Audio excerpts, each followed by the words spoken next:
ஒரு முறை ஹஜ்ரத் இப்னு மஸ்ஊத் ரலியல்லாஹு அன்ஹு அவர்கள் ஒரு சபையில் உட்கார்ந்துருக்கிற நேரத்தில் ஒரு கடுமையான புயல் காற்று வீசியது.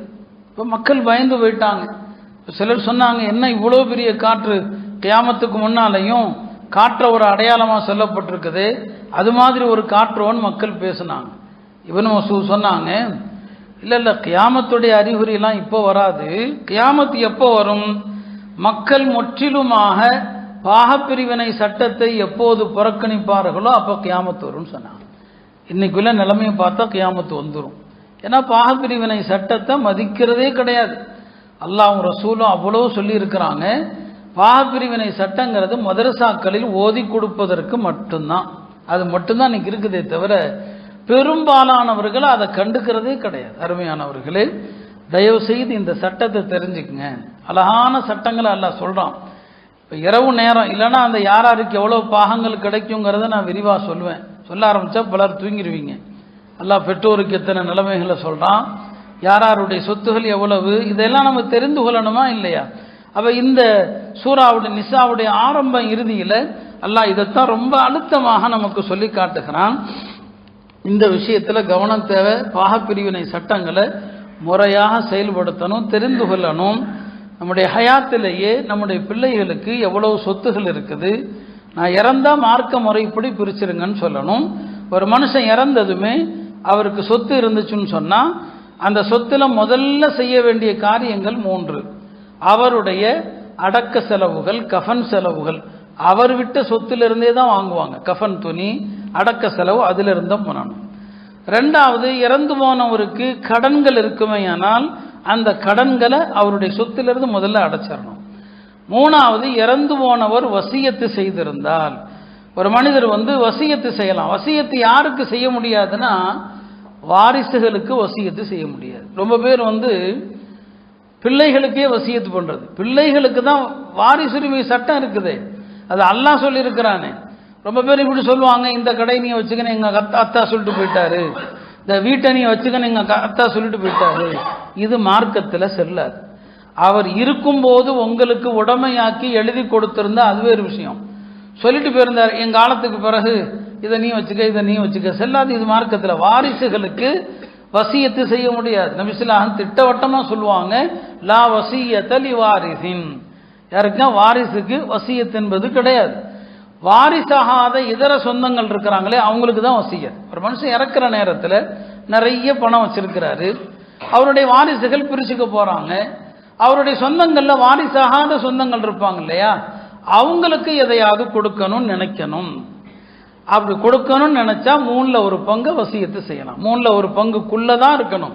சாது பின் அபி வக்காஸ் அவர்கள் ஹிஜ்ரி 8ஆம் ஆண்டு மக்கா வெற்றிக்கு வந்த நேரத்தில் அவர் நோய்வாய்ப்பட்டுட்டார்.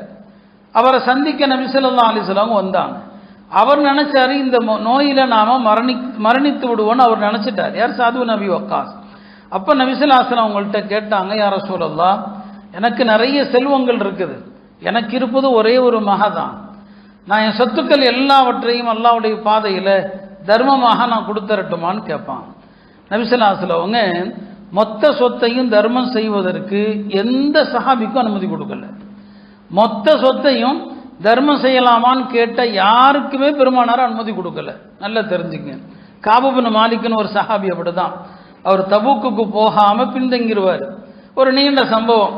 பின்னால அவருக்கு அல்லாஹ் பாவ மன்னிப்பு கொடுத்த பிறகு அவரும் நபி ஸல்லல்லாஹு அலைஹி வஸல்லம் அவங்கள்ட்ட சொல்லுவாரு, நான் போருக்கு வராம தடுத்தது என்னுடைய செல்வம் தானே, இந்த செல்வத்தை பூரா நான் அல்லாஹ்வுடைய பாதையில கொடுத்துட்றேன், பெருமானார் செய்யக்கூடாதுன்றவாங்க. சரிங்களா? அபூ உமாமா லுபாபான் ஒரு சஹாபி, அவர் விஷயத்திலையும் அப்படிதான். அப்ப இங்க சாது பின் அபி வக்காஸ் கேட்கிறாங்க, இருப்பது ஒரு மக, நான் எல்லாத்தையும் கொடுத்துறேனே, மகளுக்கும் எல்லாம் இருக்குது. பெருமானார் சொல்லுவாங்க, இல்லப்பா வேண்டாம், செய்யக்கூடாது. உன்னுடைய பிள்ளைகள் நாளை அடுத்தவர்களிடத்தில் கையேந்துகிற நிலையில நீ விட்டு செல்வதை விட உன்னுடைய பிள்ளைகளை செல்வந்தர்களாக விட்டு செல்வதே மேலானது. நம்முடைய பிள்ளைகள் நல்ல வசதியுள்ளவர்களா இருக்கணும்னு ஒரு தாய் தந்தை நினைப்பது தவறல்ல, அதைத்தான் சொல்லி கொடுக்குறாங்க, அப்படி செஞ்சிடாதேன்னு சொல்லி. சரி, அப்படியானா நான் எவ்வளவு என் சொத்துக்களை தர்மம் செய்யட்டும்? பெருமானார் சொல்லுவாங்க, 1/3 பங்கு செய், அதுவே அதிகம்தான், அதை விட அதிகமாக வசியத்து செய்யக்கூடாது. இப்போ 1/3 பங்குக்குள்ளே தான் வசியத்து செய்யணும். அவர் அப்போ மௌத்தாகல, அதுக்கப்புறம் அவர் ஹயாத்தா இருந்தார், அது ஒரு விஷயம். ஜாபிர் ரலியல்லாஹு அன்ஹு அவர்கள் ஒரு நாள் நோயாளியா படுத்துட்டாங்க. நபி ஸல்லல்லாஹு அலைஹி வஸல்லம் அவரை சந்திக்க வர்றாங்க. அப்போ பெருமானா அவரும் ஒரு பயப்படுறார். ஒரு மனுஷன் மௌத்தாகிற நேரத்தில் பயப்படணும் சொத்துக்கள் விஷயத்தில். அவர் நபி ஸல்லல்லாஹு அலைஹி வஸல்லம் அவங்கள்ட்ட கேட்குறார், யா ரசூலல்லாஹ், எனக்கு கொஞ்சம் செல்வங்கள் இருக்குது, எனக்கு மூல வாரிசுகளும் இல்லை, கிளை வாரிசுகளும் இல்லை, எனக்கு சகோதரிகள் தான் இருக்கிறாங்க. நான் கொஞ்சம் முன்னால் சொன்னா இல்லையா, சகோதரிகள் மட்டும் இருந்தால் அவருக்கு பேர் கலாலா. அப்போ நான் எப்படி என்னுடைய சொத்துக்களை எப்படி பிரிக்கிறது? அப்போ அல்லாஹ் ஆயத்தை இறக்கி வச்சான். ஒவ்வொரு மனிதரும் தன்னுடைய இறப்புக்கு முன்னால தன்னிடம் உள்ள செல்வங்கள் அது அல்லாஹ்வுடைய சட்டப்படி எப்படி பிரிக்கணுங்கிறத பிள்ளைகளுக்கு சொல்லணும். இறந்த உடனே முதல்ல சொத்தை பிரிங்க. மையத்து கபருக்கு போறதுக்கு முன்னால சொத்து எவ்வளவு இருக்குது, யாராருக்கு எவ்வளவு பாகம் வருது, இதை கண்டிப்பாக பிரித்தாகணுங்கிறதா மார்க்க சட்டம். உலமாக்கள் தொடர்ந்து வலியுறுத்துறாங்க, தொடர்ந்து சொல்றாங்க. ஆனால் உம்மத்து செய்ய மறுக்குது.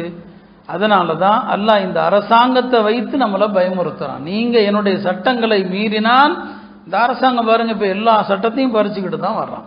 ஆக இது நிசாவில் சொல்லப்பட்ட சட்டங்கள்ல பிரதான சட்டமாக பாகப்பிரிவினை சட்டங்கள்.